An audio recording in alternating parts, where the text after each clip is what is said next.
अस्सलाम वालेकुम। आज हम फर्स्ट ईयर क्लास का first chapter the scope of physics start करने जा रहे हैं, जिसका topic 1.1 the definition of physics है। डेफिनेशन ऑफ फिज़िक्स से पहले थोड़ा इंट्रोडक्शन है, पहले हम उसको स्टडी करेंगे, दैन डेफिनेशन ऑफ फिज़िक्स को पढ़ेंगे। डेफिनेशन ऑफ फिज़िक्स से पहले हम थोड़ा इंट्रोडक्शन इसलिए पढ़ेंगे क्योंकि ये बहुत लाजमी है। फ़िज़िक्स कहाँ से आई है? फ़िज़िक्स साइंस से आई है, और साइंस एक ऐसा सब्जेक्ट है जो लिविंग थिंग्स और नॉन लिविंग थिंग्स दोनों की स्टडीज आती हैं जिसके अंदर। तो फर्स्टली साइंस हमारे पास दो मेनली ब्रांचेस के अंदर क्लासीफाई हुआ है, बायोलॉजिकल साइंसेस और फिज़िकल साइंसेस के अंदर। बायोलॉजिकल साइंसेस हमारे पास डील करती हैं लिविंग थिंग्स के अंदर या लिविंग थिंग्स के लिए, और फिज़िकल साइंसेस डील्स करती हैं हमारे पास लिविंग नॉन लिविंग थिंग्स के लिए या नॉन लिविंग थिंग के अंदर।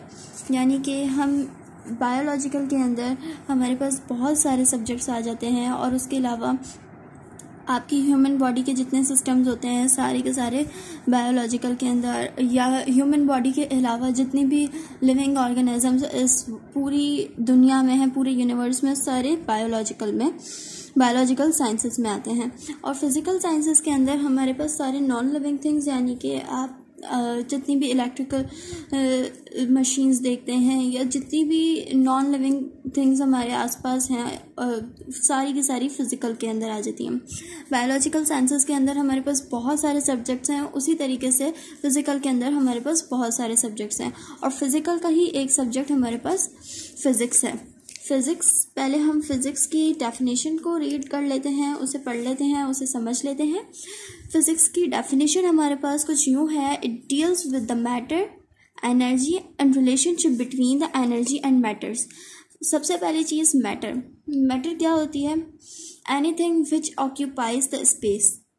मैटर वो चीज़ है जो जगह घेरे, यानी कि कोई सी भी चीज़, आप पेपर ले लें, आप जर्नल ले लें, आप टेबल ले लें, कोई भी चीज़ मैटर के अंदर आ जाती है। एनर्जी के अंदर हमारे पास kinetic energy, potential energy, gravitational potential energy, और इस तरीके की जितनी भी एनर्जीज़ हैं वो सारी हमारे पास एनर्जी के अंदर आ जाती है। और relationship between energy and matter, ये हमारे पास इसके अंदर बहुत सारे रिलेशनशिप्स होते हैं। फर्दर हम जो आगे चैप्टर्स पढ़ेंगे, स्पेशली E = mc², बहुत फेमस हमारे पास फार्मूला है आइंस्टाइन का, वो स्पेशली इस रिलेशनशिप के लिए तो बहुत फेमस है। तो फर्दर हम relationship between matter and energy जैसे जैसे चैप्टर्स में आगे बढ़ते चले जाएंगे वो स्टडी करते चले जाएंगे। और स्पेशली फिज़िक्स हमारे पास बेस करती है एक्सपेरिमेंट्स, ऑब्जर्वेशन और मेजरमेंट्स पे। एक्सपेरिमेंट और ऑब्जर्वेशन, सबसे पहली चीज़ ऑब्जर्वेशन की हम एग्जांपल बहुत अच्छी ये है कि जब न्यूटन साहब के सर पे सेब गिरा तो उन्होंने ये ऑब्जर्व किया कि ये एप्पल सिर्फ ग्राउंड की तरफ ही क्यों अट्रैक्ट हुआ, या अपवर्ड साइड पे क्यों नहीं गया, यानी कि स्काई के साइड पे क्यों नहीं गया।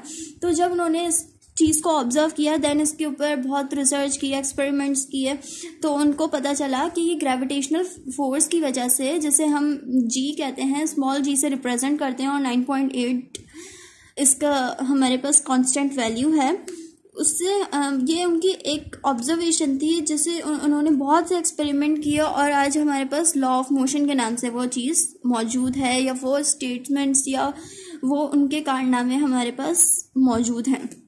अब मेजरमेंट्स की जहाँ तक बात करते हैं, मेजरमेंट्स के नाम से ही आपको पता चल जाएगा नाप तोल, जो बचपन से हम लोग साइंस की बुक के अंदर स्पेशली पढ़ते हुए आ रहे हैं। मेजरमेंट्स की चीज़ों में हमारे पास मेजरिंग कप्स आ जाते हैं, और लेंथ के लिए हमारे पास मीटर स्केल्स आ जाते हैं, थर्मामीटर्स हमारे मेजरमेंट्स के लिए आ जाते हैं। ये सारी चीज़ें हमारे पास फिज़िक्स के थ्रू हमें मिलती हैं।